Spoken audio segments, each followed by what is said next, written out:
Shalom, shalom, peuple du Seigneur, que la grâce de Dieu soit sur vous. Amen.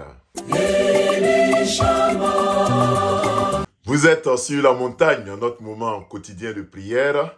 Et en ce mardi, nous lisons le texte de 1 Samuel, le chapitre 24, le verset 12, qui dit ceci. « L'Éternel sera juge entre moi et toi, et l'Éternel me vengera de toi. Mais je ne porterai point la main sur toi. Amen. » Bien-aimés frères et sœurs, le thème d'aujourd'hui, c'est les défis du rayonnement. Et aujourd'hui, nous voyons le deuxième défi du rayonnement, le défi de la vengeance. Frères et sœurs, David, hier, nous avons vu que David avait été porté en triomphe par les femmes, par tout le peuple. Les femmes qui chantaient que Saül avait tué ses 1000 et David a tué ses 10 000. Cela a suscité la jalousie de la part de Saül, du roi, qui a cherché par tous les moyens à faire du mal à David. Et David était obligé donc de s'enfuir du royaume, de s'enfuir du palais royal et d'aller même se cacher dans diverses villes. Et pendant que David, qui n'avait rien fait à Saül, s'enfuyait, Saül également cherchait par tous les moyens pour nuire à la vie de David. Pourtant, David n'avait rien fait de mal. Mais Saül, qui était le roi, faisait tout pour chercher à le tuer, à ôter la vie au jeune David. Et la Bible dit, dans ce chapitre que nous venons de lire, que Saül est allé, n'est-ce pas, à la recherche de David pour chercher à lui faire du mal, pour chercher à lui ôter la vie. Et pendant qu'il était avec ses soldats, le roi Saül, la Bible dit qu'il va aller se soulager. Vous voyez, il va aller se laver les pieds, il va aller, n'est-ce pas, aux toilettes, pour utiliser un français terre à terre. Pendant qu'il va aux toilettes, seul, il a enlevé ses habits, il était donc en train de se mettre à l'aise. Et pendant qu'il se mettait à l'aise, la Bible dit que David était dans la caverne, là où le roi est allé se soulager. Il est allé seul se soulager, mais David y était avec ses hommes. Alors, les hommes ont dit à David que l'Éternel t'a livré ton ennemi. Venge-toi et tue-le et prends la royauté, prends le royaume. Bien-aimé, David a refusé de le faire. Il a plutôt coupé un pan du vêtement du roi et il le lui a montré en lui disant « Roi, j'avais l'opportunité de te tuer. Toi, tu cherches à me tuer alors que je n'ai rien fait. Mais l'Éternel seul va me venger. Moi, je ne te porterai pas main. » Bien-aimé, cette phrase a touché le cœur de Saül. Saül a dit « Moi, je cherche à te tuer, tu es innocent, et toi, tu m'épargnes la vie. » Qui est-ce que peut épargner la vie à son ennemi?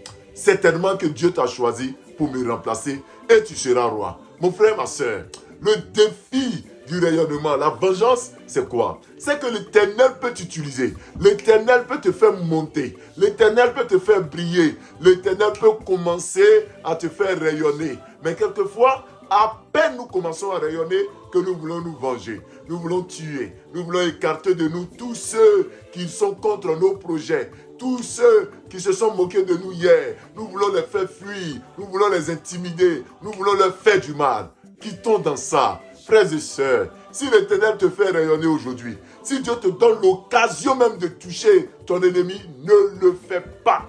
Et puis n'utilise pas les moyens détournés pour être au pouvoir. N'utilise pas les moyens détournés pour venir au pouvoir, pour rayonner. David avait l'occasion de tuer Saül et de devenir roi le même jour. Mais il ne l'a pas fait. N'utilise pas les moyens que Dieu te donne pour pouvoir faire du mal à autrui et chercher à monter en grade.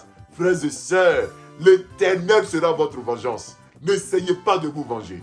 N'essayez pas de par des paroles, par des micmacs, par des coups bas, par des pots de banane. N'essayez pas de vous venger par les moyens subtils. Laissez l'Éternel travailler pour vous et vous rayonnerez. Parce qu'après cela, malgré que David n'ait pas ôté la vie à Saül, Dieu l'a vengé. Et le règne de David a été un règne sans pareil. Mon frère, tu n'as pas besoin de nuire à autrui. L'Éternel te fera rayonner. Tu n'as pas besoin de te venger.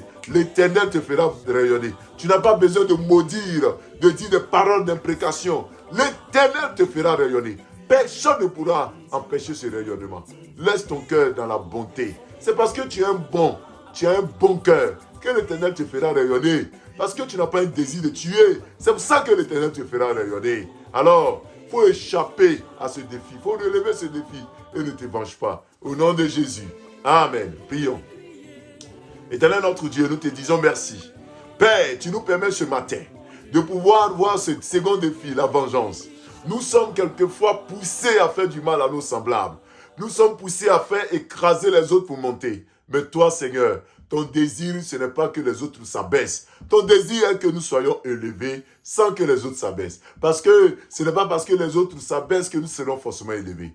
Nous voulons te prier pour nous qui sommes poussés par le désir de vengeance, qui avons été trahis, qui avons connu des gens qui nous ont jeté les pots de banane sur nos routes. Père, je t'en supplie, aide-nous, Seigneur. Fais-nous quitter la calomnie, la haine, l'hypocrisie, le mensonge. Fais-nous quitter le manque d'amour. Donne-nous d'aimer même nos ennemis.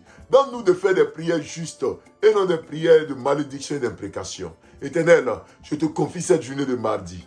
Bénis notre journée. C'est une journée où les défis doivent être relevés. C'est une journée où, Père, nous devons régner, nous devons rayonner. Fais-nous rayonner. Descends ta grâce sur nos vies. Bénis-nous. Nous sortirons. Nous reviendrons en bonne santé. La mort s'éloigne de nous. La maladie s'éloigne de nous.